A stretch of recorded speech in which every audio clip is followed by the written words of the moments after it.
तो बिस्मिल्लाहिर्रहमानिर्रहीम।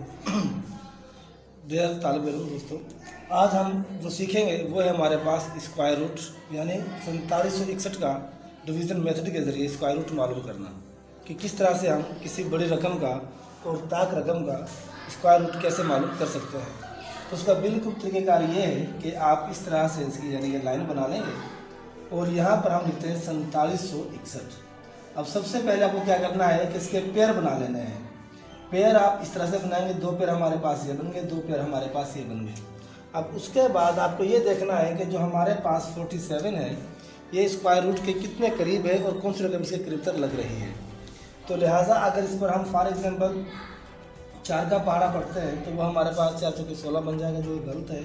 5 या 6 का हम पढ़ लेते हैं, 6 छके 36, क्योंकि करीब तक रकम होनी चाहिए वो। तो 6 छके 36 हमारे पास यहाँ पर आ गया। और अब हम इसको माइनस कर लेते हैं तो 7 में से 6 चले गए, हमारे पास 1 बचा।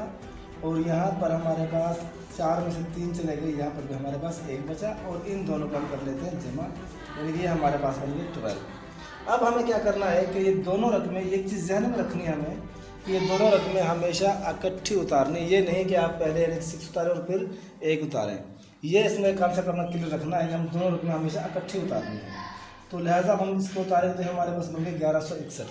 अब ऐसा पहाड़ा जो इसके करीब तक पहुँचे, और ये चीज़ ध्यान में रखने की ये हमारे साथ होगा। यानी अब हमारे पास ये जो 2 यानी कि 12 है, अब ऐसा पहाड़ा हम लगाएं जो यहाँ पर भी लिखी जाए रकम और नीचे भी लिखी जाए। यानी फॉर एग्जाम्पल हम अगर लिखते हैं 29 यानी कि 9। अब इसको ज़रब करके देखते हैं, अगर ये करीब तक पहुँच रही है रकम तो सही है, वरना फिर गलत है। तो अब 9 से अगर हम इसको करते हैं तो 9 में 81, 81 का 1 हासिल हमारे पास यानी कि 8 हो जाएगा।